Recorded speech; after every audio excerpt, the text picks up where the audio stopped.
Howdy, everyone. Howdy. My name is Josh. I'm with the International Youth and Students for Social Equality.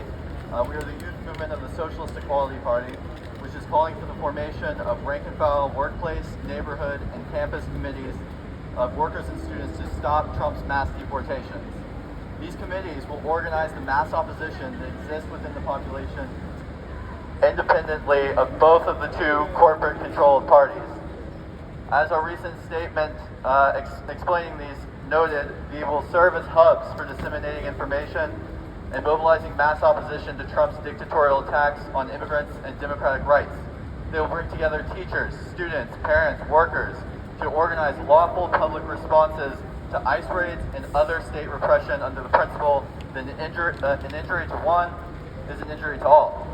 They will counter the efforts of both big business parties and the trade union bureaucracy to divide workers along national and immigration lines.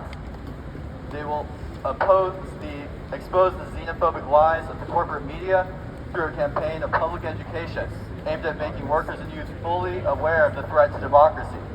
And they will orient youth and students towards the social force capable of leading the fight against democratic rights, which is the working class. The IYSSE will actively assist in forming these committees, working to link them across schools, workplace, and national borders into a powerful, organized movement. We will fight to introduce a socialist program that connects the defense of immigrants to the struggle for the democratic and social rights of all workers. This strategy is the necessary response to Trump's fascist assault on immigrants, which is connected to a broader assault on the entire working class. Trump has ordered the deportation of millions of undocumented immigrants who constitute an essential part of American society and economy. He revoked guidelines keeping ICE out of hospitals and schools. He signed executive orders calling for the deportations of international students who have protested the genocide in Gaza and suspending birthright citizenship, which is enshrined in the 14th Amendment. Redefining citizenship to be based on the loyalty to the state threatens the right of all left-wing opposition. What all this means is that the financial oligarchy is making clear that it will tolerate no opposition as it accumulates ever greater wealth at the expense of the working class and harnesses the population to war. Immigrants are only the thin end of the wedge. Trump has violated the Constitution and is attempting to concentrate power in the executive branch to establish a personless dictatorship. But Trump did not just fall out of the sky, but is the product of a long process of decay. Capitalism is an terminal crisis, and the massive levels of social inequality it inevitably produces can no longer be reconciled with democratic forms of rule. The Democratic Party is primarily responsible for Trump's rise.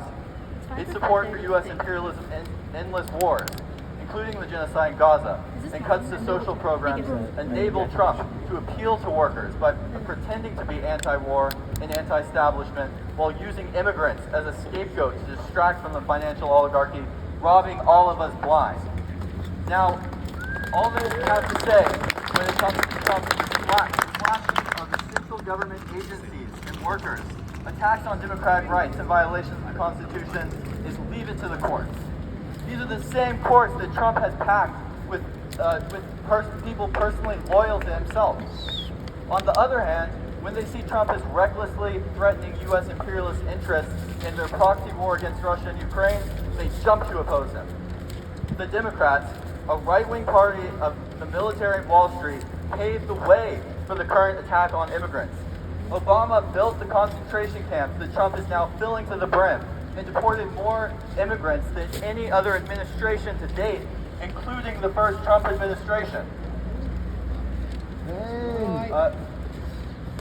Under Biden, the border was closed and asylum seekers turned away under the same reactionary law that Trump used to implement his racist, anti-Muslim travel ban.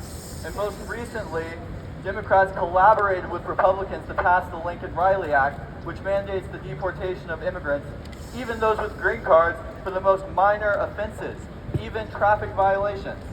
The Democratic Party cannot be reformed to serve the interests of the working class. Even its so-called progressive members, Bernie Sanders and AOC, after giving their enthusiastic support to Biden, have now expressed their eagerness to work with Trump.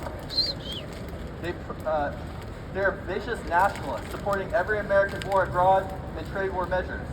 They praise the union bureaucracies that tell workers that immigrants are stealing their jobs, when in fact it's the multinational corporations that oppress workers all around the globe that are responsible for job cuts. We stand opposed to all of these representatives of the capitalist class who are much more afraid of opposition from below than the threat of fascism.